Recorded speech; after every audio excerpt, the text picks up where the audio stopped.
बिस्मिल्लाहिर्रहमानिर्रहीम। Students, previous segment में मैंने आप लोगों को बूलियन एक्सप्रेशन से लॉजिक सर्किट्स और उससे रिलेटेड ट्रुथ टेबल बनाना आपको सिखाया था। इस लेक्चर में हम लोग एक नया बूलियन एक्सप्रेशन लेंगे और उससे लॉजिक सर्किट्स और फिर ट्रुथ टेबल हम लोग बनाना सीखेंगे। तो लेते हैं आपके पास एक बूलियन एक्सप्रेशन। फर्स्ट कीजिए, बूलियन एक्सप्रेशन ये है y is equal to a plus b bar, a plus b bar plus ac c के ऊपर बार लगा देते हैं, राइट। चलिए, ये है आपके पास बूलियन एक्सप्रेशन। क्वेश्चंस क्या है, क्वेश्चन फिर सुन लीजिए। आपको इसका लॉजिक सर्किट डिजाइन करना है और फिर इस लॉजिक सर्किट्स की मदद से इसका ट्रुथ टेबल आपको मुझे बनाकर देना है। क्लियर? ओके स्टूडेंट्स, सबसे पहले देखिएगा, दिस इज ए, ये एज अ इनपुट है, सिंगल इनपुट है। आप इसके लिए बफर का इस्तेमाल भी कर सकते हैं। ये बफर का सिंबल है, ये बफर है, ए देंगे आपको ए मिलेगा। ये लगाया, ये इन्वर्टर हो गया, नॉट गेट हो गया। ए है तो ए बार, फिलहाल सिर्फ ए है, तो आप ए को एज अ डायरेक्ट इनपुट भी ले सकते हैं। तो फिलहाल ए को अभी मैंने छोड़ा, पहले इसकी बारी करते हैं। इधर देखिएगा, ये ए है, ए एक सिंगल इनपुट है, वो हम डायरेक्टली सप्लाई कर सकते हैं। तो जो पहले कॉम्बिनेशन में वो करते हैं, ए प्लस बी प्लस है, गेट कौन सा है, और गेट है, और गेट है। ये देखिएगा, ये हम लोग और गेट्स हमने बनाया, ये और गेट्स है, ये और गेट्स है। दो इनपुट है, ये दो इनपुट है। This is A, this is B. यहां से आउटपुट क्या मिला, ए प्लस बी, और है तो ए प्लस बी। लेकिन बार है तो हमने यहां पर एक नॉट गेट लगाया। नॉट गेट ने क्या किया, ए प्लस बी को बार में इन्वर्टर के तौर पर इस्तेमाल हुआ, ए प्लस बी बार। क्लियर? सही है। अच्छा जी, अब देखिएगा, अब ए सी मल्टीप्लाई हो रहा है, मतलब एन गेट्स है। पहले डिसाइड करना होता है गेट्स कौन सा है। प्लस था तो और गेट्स, आप नॉर गेट भी डायरेक्टली इस्तेमाल कर सकते थे। मैं डायरेक्ट नॉर गेट इस्तेमाल कर सकते थे, ए प्लस बी बार है, लेकिन मैंने एक्सप्लेन करने के लिए ए प्लस बी और गेट्स फिर इन्वर्टर लगाकर मैंने उसको नॉर बना दिया। ये भी एन गेट्स है, तो ये एन गेट्स लेते,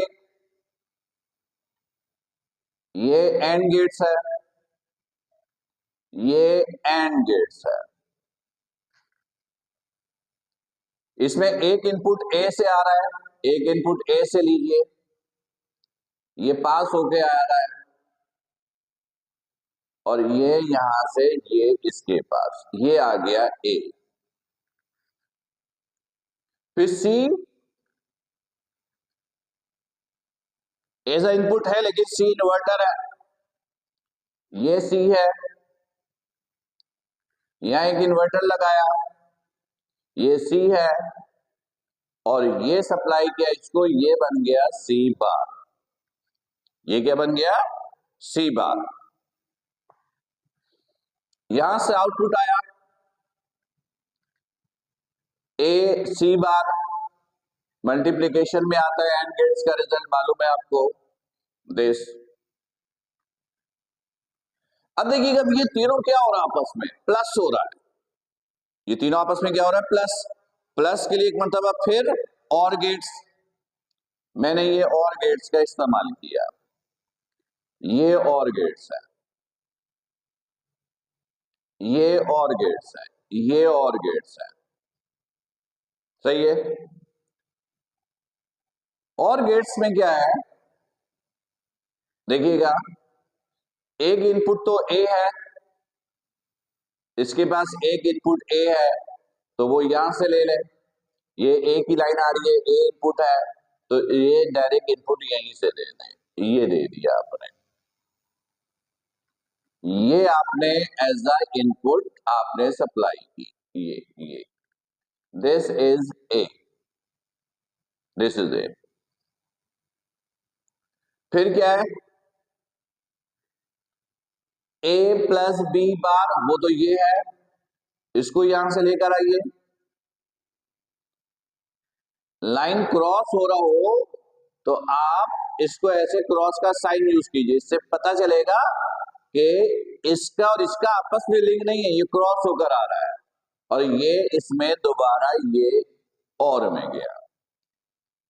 फिर क्या है, ए सी बार, तो ये तो डायरेक्ट आ गया, ये यहां से ये आउटपुट मिला, ये आउटपुट मिला, क्या आउटपुट मिला, पहले ए आया, और गेट्स है यानी प्लस का साइन यूज करेंगे, फिर ये आया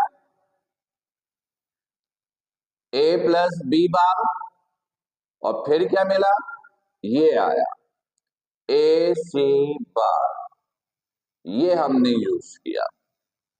तो ये जो बुलियन एक्सप्रेशंस मैंने आपको दिया था, ये जो बुलियन एक्सप्रेशंस मैंने आपको दिया था, ये जो बुलियन एक्सप्रेशन मैंने आपको प्रोवाइड किया था, ये इसका लॉजिक सर्किट्स है, ये लॉजिक सर्किट्स आपने बनाया, लॉजिक सर्किट्स, ये लॉजिक सर्किट्स है, राइट, ये लॉजिक सर्किट्स है, क्लियर है। अच्छा जी, अभी काम करते हैं, इसका ट्रुथ टेबल बनाते, इसका क्या बनाते हैं, ट्रुथ टेबल, देखिएगा, ट्रुथ टेबल यहीं पर बनाते हैं, ट्रुथ टेबल, ये ट्रुथ टेबल है। पहले डिसाइड कर लीजिए इनपुट कितने हैं, मैंने बताया था कैसे डिसाइड करेंगे, पहले इनपुट, इनपुट है A B C, total A B C है, तो मैंने इनपुट लिया ए बी सी, ये इनपुट है। फिर देख लीजिए बार कितने के ऊपर लगा हुआ है, सिर्फ सी के ऊपर लगा हुआ है, तो सी के ऊपर बार का एक कॉलम। फिर ए इंडिविजुअल है, ए प्लस बी बार है, तो पहले ए प्लस बी एक कॉलम, और फिर एक column A plus B bar, फिर ए सी बार है, ए सी बार, ये मैंने सब कवर कर लिया। अब सब ऐड हो रहा है, पहले इंडिविजुअल को देखते हैं, पहले इंडिविजुअल को देखते हैं, सबसे पहले तो इनपुट देख लेते हैं, टोटल इनपुट है कितने, फिर देखते हैं एज ए इन्वर्टर कितने यूज हो रहे हैं, यानी बार कितने हैं, फिर इंडिविजुअल को देखेंगे, ए प्लस बी फिर बार, तो ए प्लस बी का ऑपरेशन पहले होगा, फिर ए प्लस बी बार का ऑपरेशन होगा, ए सी बार का ऑपरेशन होगा, और फिर ये तीनों ऐड होंगे, यानी this A plus B bar, और ये आया ए सी बार, राइट। जरा कॉलम बना लेते हैं, ये कॉलम बना रहे हैं, टेबल बना रहे हैं, ताकि आपको समझने में और समझाने में आपको आसानी हो।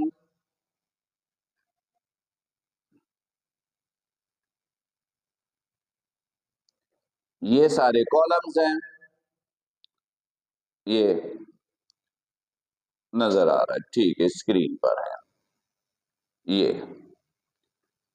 इनपुट 3 इनपुट है ए बी सी, तो क्या पॉसिबिलिटी बन रही है 0 0 0 1 0 0 0 1 0 0 0 1 1 1 0 0 1 1 1 0 1 और फिर 1 1 1,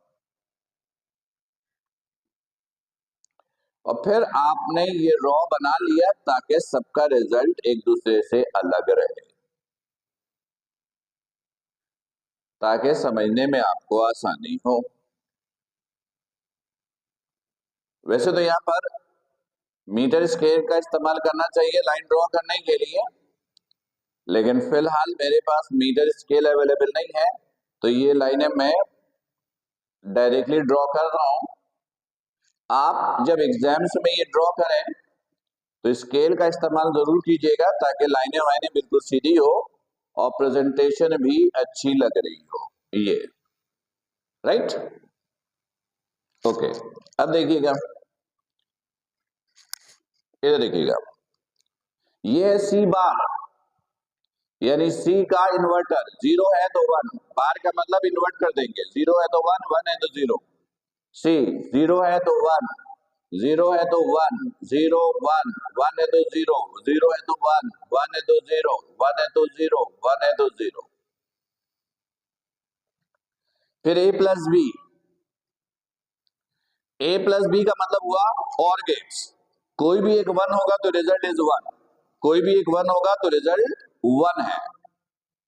देखिएगा ए बी 0 0 0 1 0 1 0 1 1 0 0 0 1 1 1 0 1 1 1 0 1 1 1 1।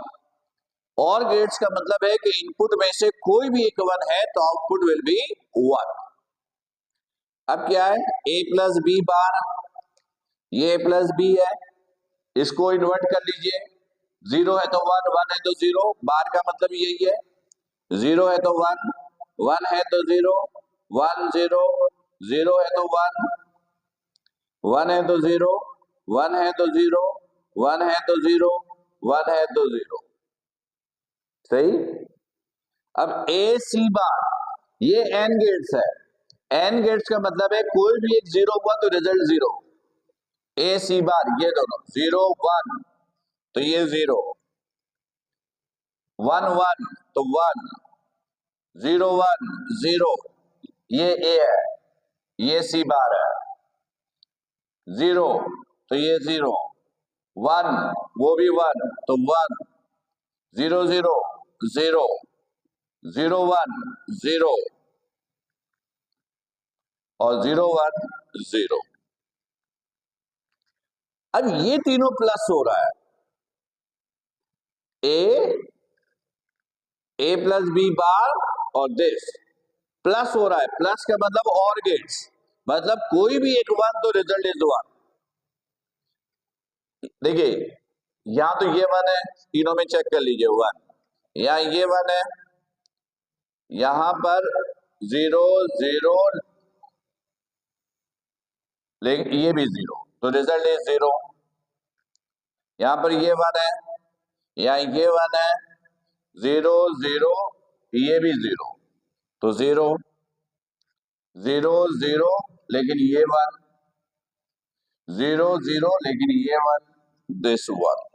ये है ट्रूथ टेबल, ये है ट्रूथ टेबल किसका, इस बुलियन एक्सप्रेशन का, इस बुलियन एक्सप्रेशन का। राइट, इस बुलियन एक्सप्रेशन का ये लॉजिक सर्किट्स है और ये उसका ट्रूथ टेबल है। तो उम्मीद है कि ये आपको अच्छी तरीके से समझ में आ गया होगा कि अगर बुलियन एक्सप्रेशंस गिवन हो, बुलियन एक्सप्रेशंस गिवन हो तो लॉजिक सर्किट्स और ट्रूथ टेबल हम कैसे फॉर्म करते हैं। राइट, एक और एग्जांपल देखिए, इसके लिए अगला सेगमेंट देखिए। अच्छा, अगले सेगमेंट में ये मैं अरेंज नहीं करूंगा, ये यहीं पर रहेगा। बराबर में हम एक और सर्किट लेंगे ताकि आप थोड़ा सा कंपैरिजन भी करना चाहें तो कंपैरिजन भी कर सकें। इसी सेगमेंट में हम ये एग्जाम्पल नहीं ले रहे क्योंकि फिर वीडियो की लेंथ इतनी इंक्रीज हो जाती है कि बाज़ औक़ात देखने वालों के लिए प्रॉब्लम होती है। तो ये यहीं पे स्टॉप करते हैं, अगले सेगमेंट में ये यहीं पे दिखेगा, लेकिन हम अलग से यहां पर एक और एग्जाम्पल लेंगे। राइट, चलिए अपना ख्याल रखिए। अस्सलाम वालेकुम।